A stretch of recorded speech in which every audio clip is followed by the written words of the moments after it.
The service elevator stopped on 13. Our hospital doesn't have a 13th floor. I stare at the panel. The red 13 stayed lit like it had always existed. I was alone in the car. Night shift. Security. Quiet hour between 1 and 2 a.m. Empty corridors. Machines breathing. I didn't press anything. The car had taken itself from lobby to 13 and dinged once. I took a photo of the panel. I wanted proof before my brain fixed it later. The doors didn't open. The fan hummed above me. The fluorescent bar light buzzed. I looked at my phone clock. 1:24 a.m. In the reflection on the stainless panel behind the buttons, my phone showed 1:18. Why would the reflection be 6 minutes behind? It's the same phone, same screen. The rule binder back at the desk has a laminated page for nights. Rule 7. Do not ride service elevator be alone after 1 a.m. Use stairs or call for escort. That's this car. Elevator B. I took it anyway because it cuts 5 minutes off my round. I shouldn't have. I know that as I'm thinking it. Radio on my shoulder crackled once. Empty carrier. No voice. Just a breath of static like someone keyed up and changed their mind. The doors twitched like they wanted apart. Did they move or did the light just flicker? I tapped the door open button. Nothing. The floor indicator still said 13. Solid. I reached out and touched the number. The plastic was warm. I pressed L for lobby. The button lit. The car didn't move. I pressed 2, 3, 4. I mashed them all like a child. No motor. No ruidas. Just that close fan over my head getting louder because I was listening too hard. I held the phone camera up and shot a quick video. Okay. It says 13. I said out loud into the mic just to mark it. My voice sounded too loud in that box. My chest itched like someone behind me was reading over my shoulder. I checked the corner mirror. Just me in a reflective triangle. Still, I turned around slow. Nothing changed when I turned. That made it worse. We have 12 floors. The skip is a joke everyone makes on day 1. Nurses say, see you on 13, when they mean never. You roll your eyes. You move on. I shouldn't have rolled my eyes. I hit the alarm bell button once. It chirped, then cut. The sound died as if hands covered it on the other side. Why did that feel like a hand?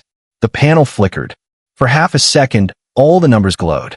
Then 13 came back, steady. I checked the phone photo again. In the picture, the 13 is slightly higher on the panel than it is now. How? I pulled my badge from my belt and held it like a stupid totem. The sensor on the car wall blinked green, once like it had read my card, even though I didn't present it. Who presented it then? I tried the intercom. Security. Elevator B is stuck. Car says 13. I'm between rounds by the oar. I let go. Listen for dispatch. Only the fan. I looked up into the ceiling grate. There's a little black dot dead center for the car camera. I had the weirdest feeling like when I blinked up there. No reason. Just a pressure in the air that made me tilt my head the way you do when you know someone's behind a door. I took another video. I narrated like an idiot because talking made it less like a dream. Floor indicator reads 1-3. Doors won't open. In the second video, my voice sounded slightly slowed down, like I was a half second behind myself. Playback showed 1:19 a.m. timestamp. The clock on my lock screen showed 1:25. Why is the video time earlier than the photo? Why is anything earlier? The car's fan ratcheted up. Or maybe my head did. I pressed my back to the rail and slid a few inches to the right so I could see both the doors and the panel. My radio crackled again. A man's voice I didn't know. Unit 2, eyes up. Then nothing. I'm Unit 3. Who's Unit 2 tonight? I key back. Repeat for Unit 3. Silence. No courtesy click. No open mic. The doors twitched again, a tiny kiss, and pull apart like something on the other side checked the seam with a fingernail. I felt air move across my knuckles, even though I wasn't that close to the gap. What floor is on the other side of something that doesn't exist? I pressed my ear to the cool metal because I hate myself apparently. No hospital noise. No guards. No heaths. Just a slow, hollow room tone like stairs. The indicator blinked. 13, 12. 13. Back to 13. It did it once like the system hiccuped. Then it held. I told myself to breathe out slow. It fogged the stainless for a second. My fog disappeared in the shape of a circle, like a spot warmer than the rest was clearing it faster. Is someone's breath already on the panel? The car shuddered like a truck passing by outside. There are no windows in here. We're in the center core. The light flickered. When it came back, my faint reflection looked a half-inch closer than I was.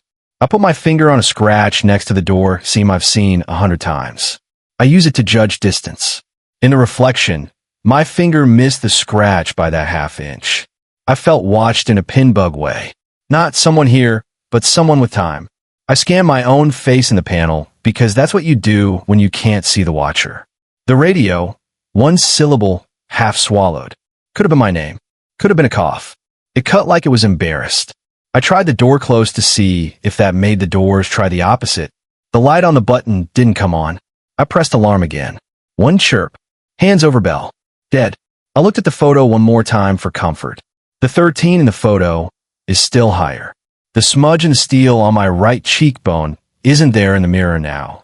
Why does the person in my picture not match me by half an inch? The car gave a slow creak like weight had stepped onto the roof. I looked up so fast my neck popped. The fan shadow spun and spun. I whispered, hello, because humans are stupid. It was like asking a room to promise me something. The doors twitched a third time. Same amount. Same breath of air. Identical. I could have measured it with a ruler. 3 identical things in a row feels like a rule trying to introduce itself. I saw the laminated page again in my head. Rule 7. Do not ride elevator be alone after 1 a.m. I was alone. It was 1:25 or 1:19 or both. I rested my badge against the reader without thinking. It beeped once. The lowest little tone. Like a heartbeat on a sleep monitor. Something answered with a tap from the other side of the doors. 1. Pause. 1. Pause. 1. I felt the hinge in my knees soften. I slid my phone in between the doors at the waist-high gap where they meet. Just the edge. Just enough for the camera to peek 1 millimeter into whatever was out there. I tapped record and held my breath. The fan hummed. The panel glowed. On my screen, for one frame before it focused, there was a shape like a shoulder against a wall. Too close, too still. I blinked, and it was only black between the doors. I rewound the clip and scrubbed frame by frame with my thumb. There was again. One frame. A shoulder. A sleeve crease. The same color as my uniform.